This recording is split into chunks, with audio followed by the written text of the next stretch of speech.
Hello good morning everyone, welcome in my mini vlog. आज चाहिँ म बिहानै उठेँ र फ्रेस भइसकेपछि चाहिँ अङ्कलले पनि बिहानै दुध लिएर आउनुभयो र अङ्कल पनि हाई गर्नु भने अङ्कलले को म चिन्दिनँ त भनेर आउनुभएको थियो। त्यसपछि मैले दुध तताएँ र दुध तातिसकेपछि चाहिँ मैले खाजा खाएँ।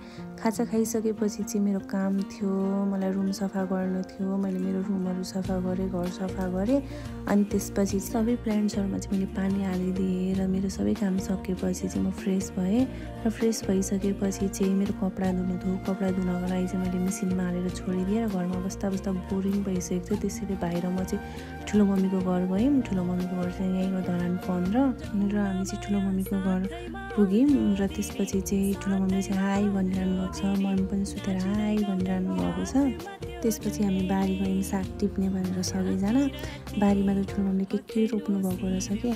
अनि त्यसपछि म पनि साग टिप्न थालेँ। दिदीले चाहिँ मेरो भिडियो बनाइदिइरहनु भएको थियो, मलाई सिकाइरहनु भएको थियो क्या यस्तो पोज गर्न भनेर। त्यसपछि चाहिँ हामीले साग टिपिसक्यौँ र मम्मीले चाहिँ बैगुन देखाउँदै हुन्छ क्या आफ्नै बारीमा फलेको अर्ग्यानिक भन्दै। र दिदी र म चाहिँ त्यहाँबाट निस्क्यौँ र मम्मी र ठुलो मम्मी चाहिँ बारीमै हुनुहुन्छ र दिदीले चाहिँ मलाई सोध्दै हुन्छ क्या खाजा के खाने भनेर।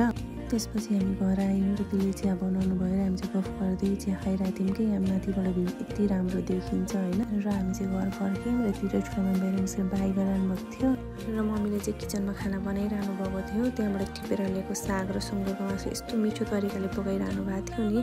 र मैले चाहिँ मम्मीलाई किचनमा हेल्प गरिदिइरहेको थिएँ र हामी सबैजना मिलेर चाहिँ काम गरिरहेका थियौँ र हाम्रो सबै काम सकेर चाहिँ खाना खाने टाइम भइसकेको थियो। मम्मीले चाहिँ सबैजनाको लागि खाना पस्किदिँदै हुनुहुन्थ्यो र खाना खाइसकेर चाहिँ किचनको काम चाहिँ सबैले सकायौँ मम्मी र म मिलेर। त्यसपछि चाहिँ मैले मेरो फेस वास गरेर मैले मेरो नाइट स्किन केयर गरेँ र आजको मेरो दिन चाहिँ यसरी नै बित्यो। Thank you for watching.